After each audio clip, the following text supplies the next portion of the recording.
For teens, breaking the rules What Dorothy wanted, Dorothy was going to get. The best night of my life! can be exciting, She was pretty much running wild. dangerous, even deadly. The press blamed this murder on jazz mania. San Francisco, 1925. A new beat is swinging the nation. The provocative and some believe sinful sound of jazz. All the rage in the illegal speakeasies of America under Prohibition. San Francisco has always been a very fun city. In the roaring 20s, it was wild. The jazz lures in 16-year-old Dorothy Ellingson. Dorothy was precocious, and she looked much older than she was. When she was 14, she looked probably 17. When she was 16, she looked 19. Dorothy's grown-up looks are her passport to pleasure. Dorothy started drinking alcohol at the age of 12. It's not surprising that she was drawn into the world of nightclubs and jazz and drinking. It's not only bootleg alcohol that Dorothy thirsts for. She liked men. She liked all kinds of men. Dorothy's philosophy seemed to be, let's dance, let's drink, and let's do some other things.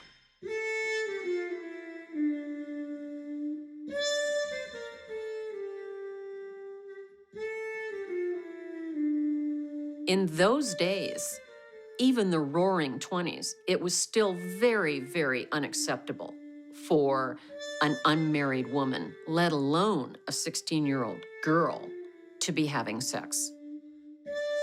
But for her, acting out sexually obviously made her feel good, made her feel powerful. She was not concerned what other people thought or cared for what they expected of her. It was what she expected of herself, and that was to entertain herself and have a good time. Prohibition officers have their eye on her, but Dorothy thinks she's one step ahead. I'm Montane Dinero and I'm 19. Dorothy was creating a fantasy for herself and a false ID that listed her as Montane Dinero, and she was age 19, and that's the role she played. Dorothy's fake ID meant freedom. It meant adulthood. It meant excitement. But she was way too young to have it. She was charged with truancy. She was charged with running away. She ran to Los Angeles at one point to be with a musician down there. Several stints in juvenile detention don't stop Dorothy's behavior. It didn't seem to bother her very much, but it really bothered her parents. They looked at it as a real shame to the family. Her parents are at their wits' end. They want Dorothy on the straight and narrow. Where have you been? She was from a very kind of law-abiding, respectable family. What will people say? I don't care what people say. Emma was a very staid mother type. In this case, it was obvious Dorothy was having sex with men. It was obvious that she was having sex with many men. This was upsetting her mother terribly. She didn't really know what to do about it, so the best she could do was confront her daughter. You will behave, young woman. But Dorothy refuses to toe the line. Dorothy and her mother had a tempestuous relationship, and it got worse as Dorothy got older. I think any mother of a teenage girl would have been upset that her 16-year-old daughter was hanging out in nightclubs and seeing older men. Dorothy won't repent. Instead, she records every sordid encounter. Dorothy kept a diary. It was a little red notebook where she put information about her comings and goings. Went to Joe's party, met an amazing musician. He knows how to use all his instruments. It was kind of a way to look into her mind. She talked about the men she went out with, what she wanted to do. It was pretty much focused on partying. Dorothy's diary is filling up nicely. She judged them according to their physical build and how they measured up to her standards. But there's always room for fresh material. Dorothy was so rebellious. She liked to be bad. She liked to be a bad girl. Stop, Dorothy. You're not going out. When Dorothy insists she is going to another jazz party, Mom Anna puts her foot down. There was constant turmoil in the family. The fights between Dorothy and her mother got physical, where they would literally fight with each other over it. I'm 16. I can do what I like. Go to bed. Dorothy was furious. She's being threatened two ways: not being able to do what she wanted to do, which was go to the dance, and also the possibility of being arrested. Anna wins for now. But Dorothy has a party trick no one will forget.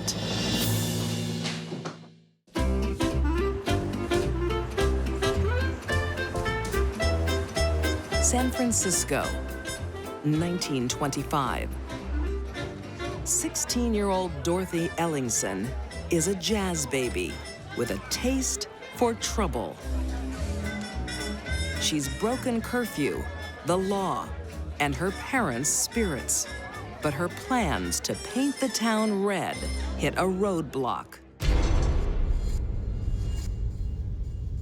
They went to bed angry, and they woke up angry. You are absolutely not going out.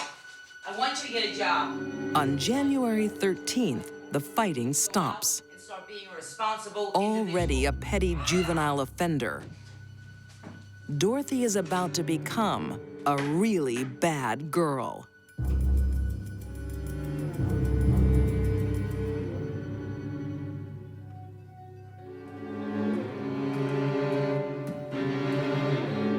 I'm sick of all this fighting. So am I.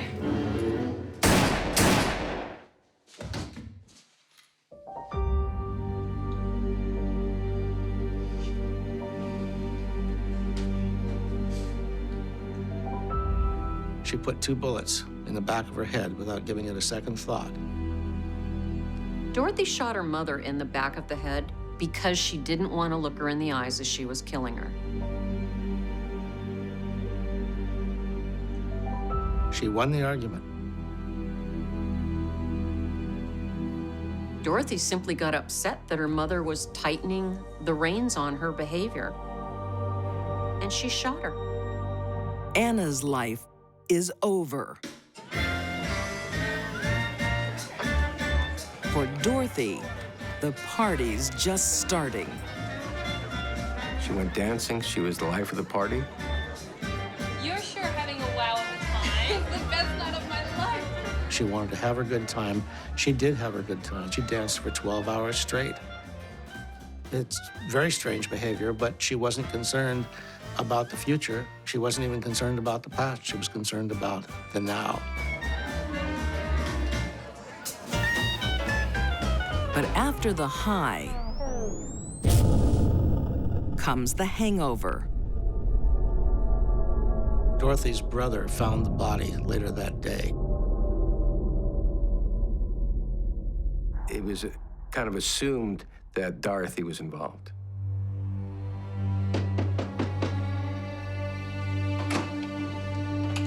Dorothy, you'd better come with us. Dorothy's arrest, just days after the murder, shocks the community.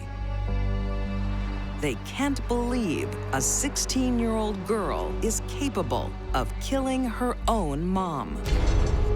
What Dorothy did, killing her mother, was at that time completely unheard of. That was San Francisco's first case ever of matricide, of someone killing their mother. Even though Dorothy confesses, some authorities doubt her guilt. The coroner actually disputed Dorothy's confession. He said that there was no way that a girl of 16 could ever kill her mother. That was just impossible. But if Dorothy's not responsible, who is? The newspapers of the day believe they know. They lay the blame on the mesmerizing effect of jazz. The newspapers ate it up. They called that culture jazz mania. People got their blood worked up. They got excited. They lost their inhibitions. And they felt that it affected their psyche, that they actually they went insane. Even though the press puts jazz on trial, a jury isn't convinced. Dorothy killed her mother, and it had nothing to do with jazz. The jury feels it's time Dorothy grows up. In August 1925, she's found guilty of manslaughter and given 10 years in San Quentin prison. With her wings finally clipped, Dorothy renounces her wild and deadly ways. She always said she never should have done it, and she wished she could go back and relive her life and do it the way that her mother had asked her to. She hoped that her example could prevent other kids from going the same way that she did. She advised kids to obey their parents, to learn a trade, not riding in fast automobiles with people.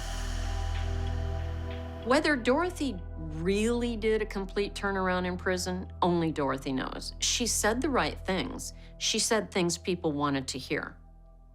Did she mean it? I have my doubts. After 7 years in jail, Dorothy is released and reunites with her father. The relationship between Dorothy and her father, Joseph, was very strained. He was trying to be a father to her, but she finally realized that she couldn't live in that household. It was causing too much strain there. Dorothy changes her name and tries to leave her notoriety behind her.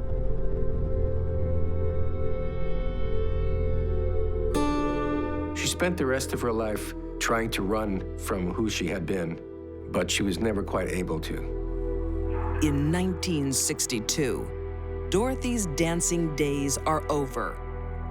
The jazz baby dies at age 59.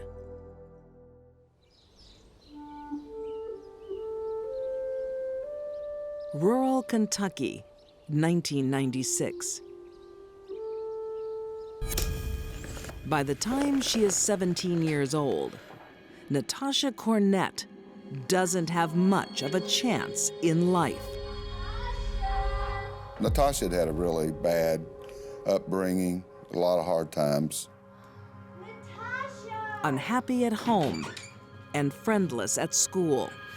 Who do you think you're doing? What do you care? I do care! Natasha becomes a loner.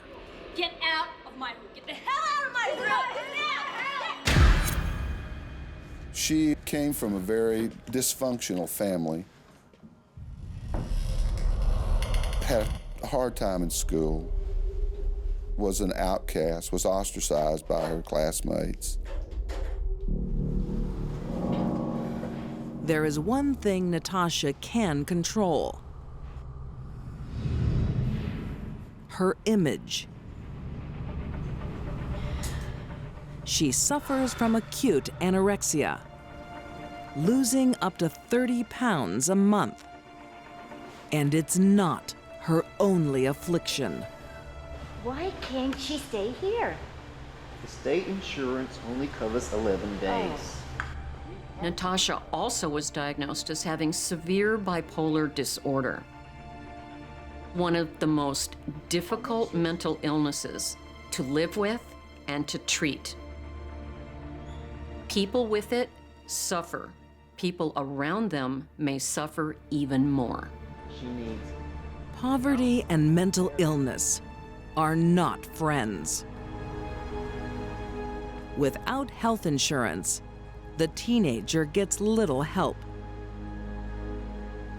Natasha was hospitalized only 11 days, and there's no indication that she was maintained on medication, which would have been essential for her to keep her urges and impulses under control.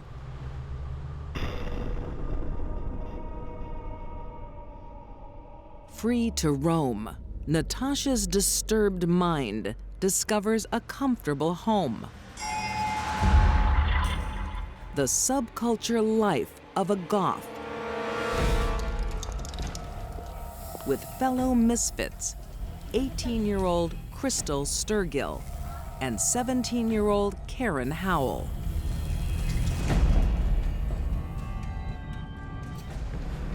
What are you doing here? They were all sort of dropouts or people who fell through the cracks in school.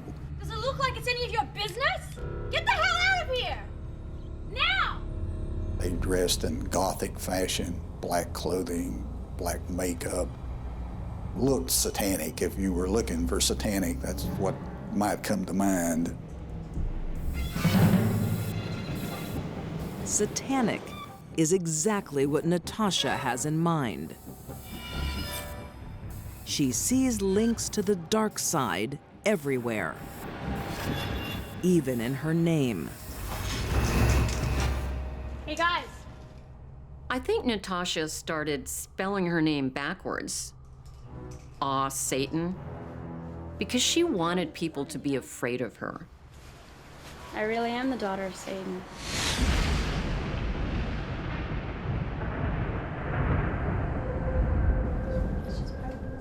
With a burgeoning charisma, Natasha attracts more Gothic devotees. There was a suicide in here.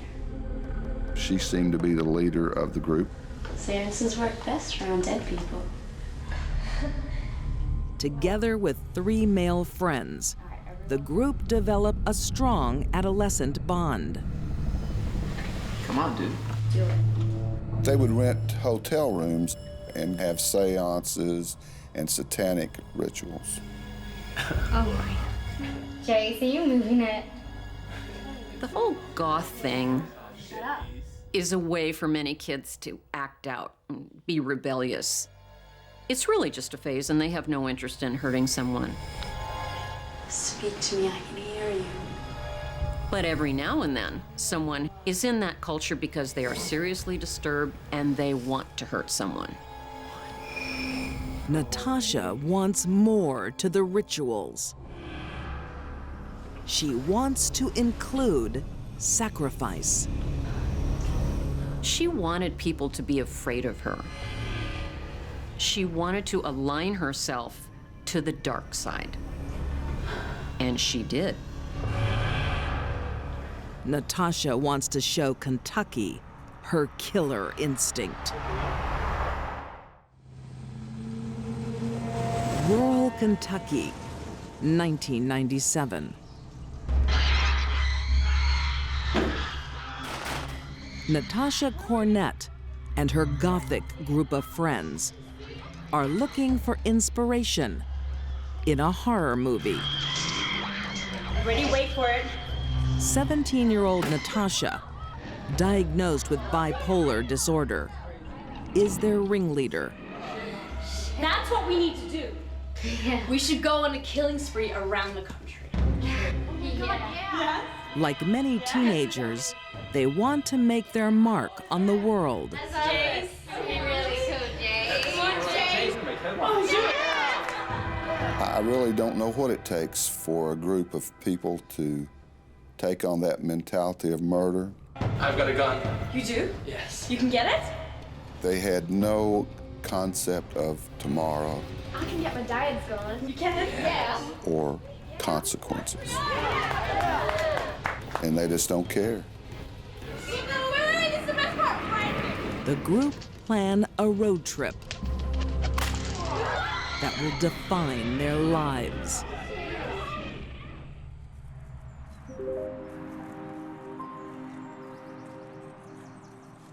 Jehovah's Witnesses, Vidar Lilylid and his family are used to sharing their beliefs. The Jehovah's Witnesses were having a convention about 30 miles north of here. They had been to that convention and they were going home. At an Interstate 81 truck stop in Greenville, Tennessee, innocence meets evil.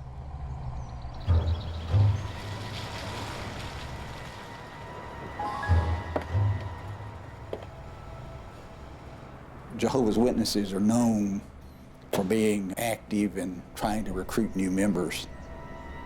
They leave pamphlets and that sort of thing. Sure? They look like they could use it. Come on, Dad. That may have been the worst thing they could have done. Hello, friends. Do you believe in Jesus? Does it look like we believe in Jesus? We're all sons and daughters of God, right? Vidar, his wife Delphina, and their children Tabitha and Peter are in the wrong place at the wrong time. This young family will not be recruiting for God.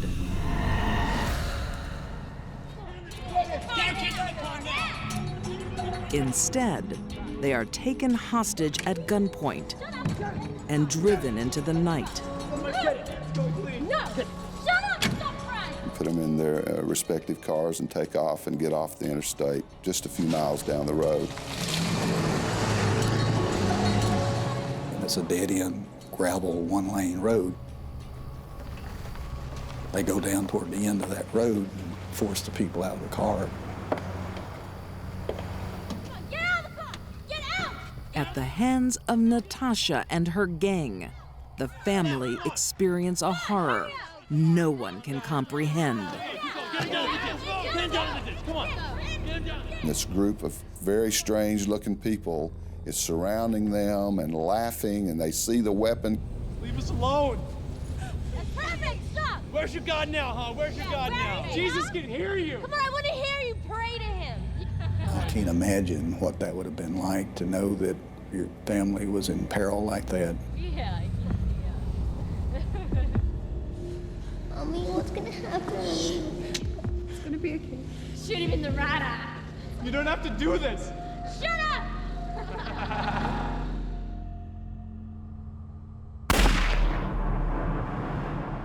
One by one, all the members of the Lily-Lid family are shot. I don't know which one shot first, but the rest of them are observing their family being shot.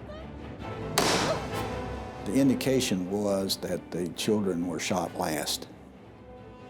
The little girl had apparently walked around in her mother's blood. The boy, even though he was 2 years old, they shoot him through the head. Natasha and her gang leave a signature. A shot through the eye of each victim. The males were shot in the right eye, and the women on the left. When it comes to Satan worship, most teenagers are what we call dabblers.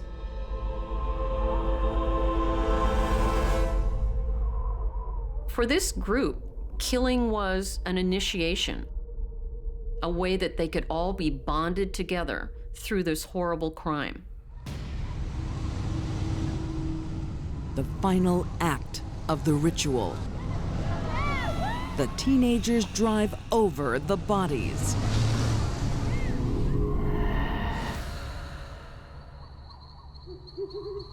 The woods aren't as secluded as they think. Neighbors hear shots and call the police.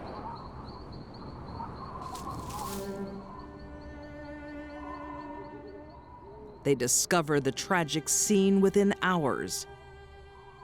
But there is a miracle. Peter survived. The 2-year-old boy had been shot through one of his eyes with a bullet exiting the side of his head. It didn't kill him. But his young life is shattered. He's disabled by the extent of his injuries. They had difficulty walking and, of course, blind in one eye. Natasha and her gang are on the run, but not for long. They were driving the van that they had stolen from the Lily-Lid family. Within days, police pick them up. The teenagers could face the death penalty. To avoid that, Natasha Cornett and her gang plead guilty to first-degree murder. And on Friday the 13th, March 1998, each received 3 life sentences. No possibility of parole. There is true evil in the world, and that's what this case showed.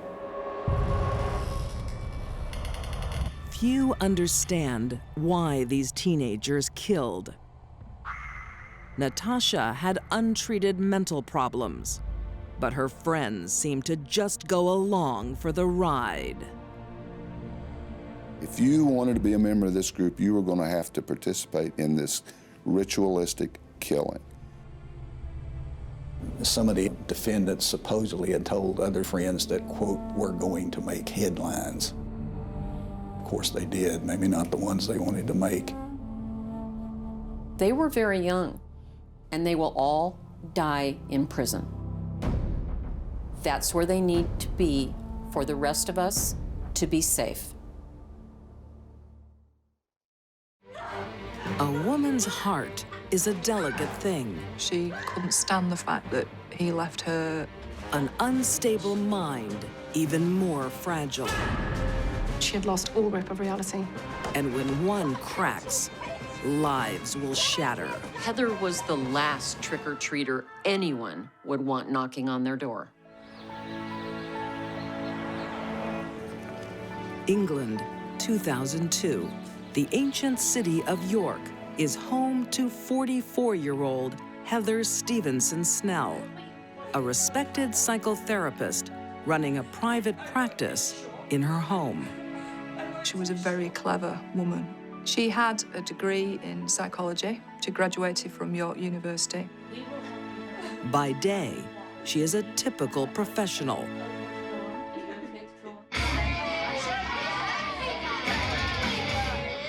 By night, another Heather emerges, one that her clients would barely recognize. Heather was the leader of a female biker group named Stuff the Ironing. And they used to meet regularly in this converted garage that she called her Orange Pit. She seemed to be someone who was able to live almost 2 separate lives. To impress her gang, biker Heather creates a fantasy world. She would invent stories about her past, about her father, that he was a famous writer or that he was a spy. It seemed anything really that would gather her some attention. She brags of underworld connections and has an impressive collection of weapons. Heather had this fascination with weapons. She collected knives. She had a pistol from the Second World War. Do you think I could kill someone? I think she'd had lessons over a 4-month period to learn how to shoot a shotgun.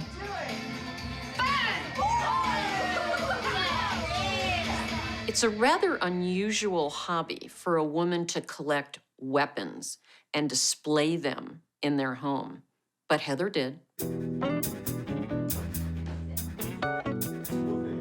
Heather doesn't have a family, but she has 2 dogs. When she hires a dog trainer, her life takes a turn for the better. 42-year-old Adrienne Sinclair answers her ad. In many ways, Adrian seemed to be quite a vulnerable young man. He admitted that he had a lot of issues that he wanted to address himself. Initially, Heather was there to help him.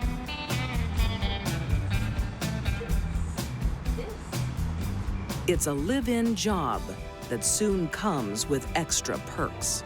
Adrian began to work for Heather, and fairly soon afterwards, they also began a sexual relationship.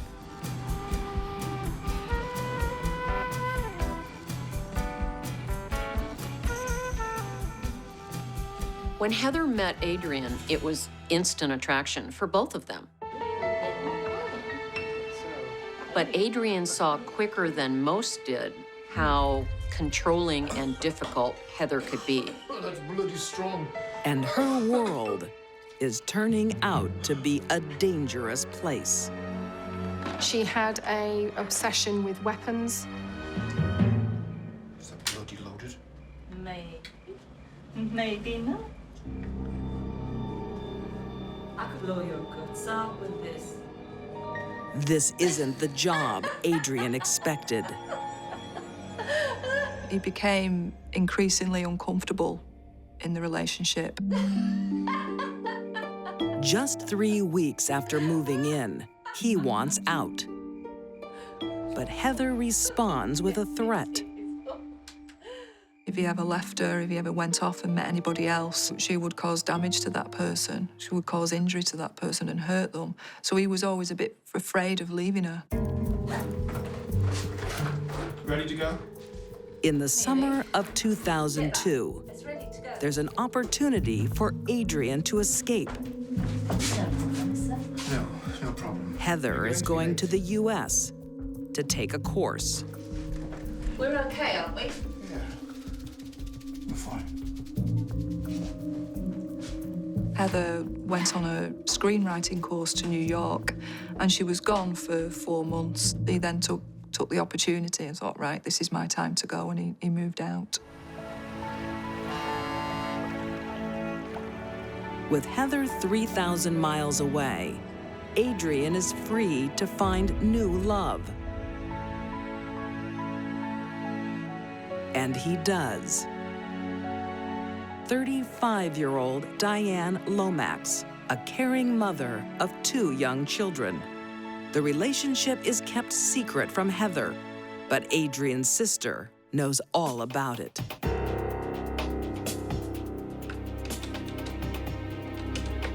Heather was a master manipulator, and she could get people to give her information they shouldn't. Hi. She used that side of her personality and those skills to get Adrian's sister to give her all kinds of private information. I gave him money. Adrian's sister let slip that he had a new girlfriend. Diane Lomax. Why, the little scamp. Heather is furious and soon returns home. So nice of you to come to the airport. Yeah. Adrian doesn't want her as an enemy, so he offers to pick her up from the airport. Unfortunately, his attempts to make the situation better took a turn for the worse as they ended up in bed together. For her, this meant that the relationship was back on. For Adrian, it's a one-night stand, but for Heather, it's just the beginning. In York, England, in 2002, psychotherapist Heather Stevenson Snell has her own issues. How dare she? Being dumped by her boyfriend, Adrian Sinclair, sends her off the deep end. Adrian and his new girlfriend, Diane Lomax, are about to feel the full extent of Heather's rage. When Heather returned back from New York, she began this pattern of harassment. She began calling Adrian obsessively, and then when she managed to get hold of his girlfriend's details, began a hate campaign against her as well. Adrian and Diane are the primary targets, but Diane's young children are fair game too. Heather was taking to following Diane on her way to school with her children. She would pass on letters, leave threatening phone calls. Better be careful next time you take your kids to school. Never know who's watching. The harassment goes on for over a year. I can't take it anymore. She follows me wherever I go. In desperation, Adrian moves his new family an hour away. Heather is one step ahead. Hello? What's the weather like in Huddersfield? Leave us alone!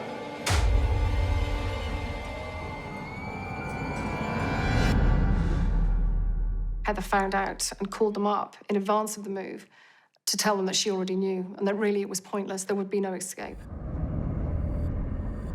I saw you today, Diane. This was classic stalking behavior. Even as it became more and more extreme, she seemed unable to stop herself, apply the brakes, examine why she was behaving in such a bizarre and violent fashion. But in Heather's mind, intimidation is no longer enough. Now, only real revenge can satisfy. Heather put a lot of planning into this and compulsively wrote down things to remember. She had index cards showing her route down to the scene, her escape route back to her home address.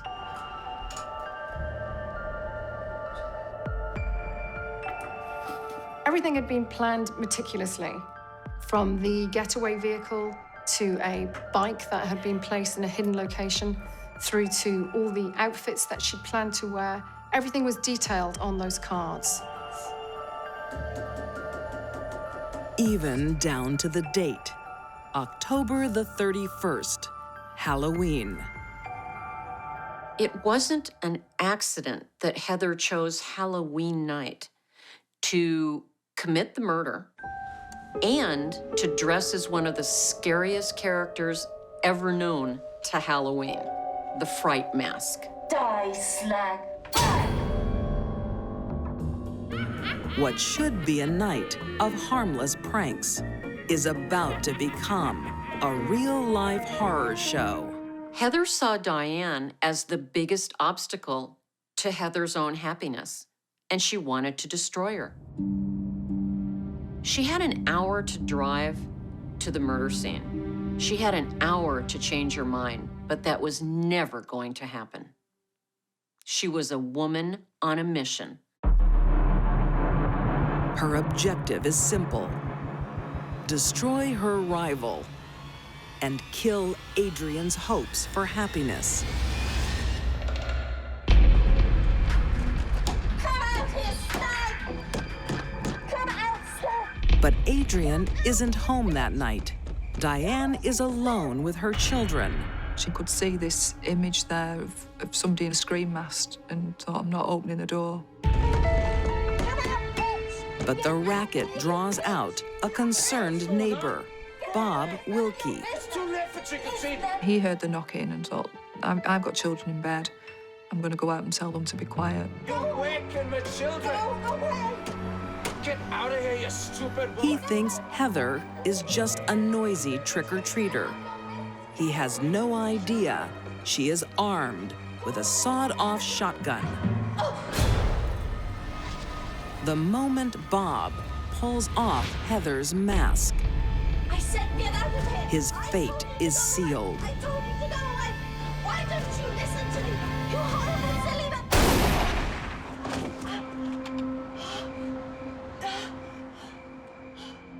Bob was shot at point-blank range. He had almost no chance of survival and suffered massive internal injuries. At that point, Diane had opened her door. She saw the scene in front of her and began screaming. It was a horrific scene. Heather planned this crime down to the last detail. But in the end, she still killed the wrong person. Heather flees, but not fast enough. She drives down the freeway so slowly, police pull her over. They find blood in her car and the shotgun. The deranged therapist is arrested for possessing a firearm. She admits to nothing, but a police search of her home reveals her thinking right down to the address of the murder scene.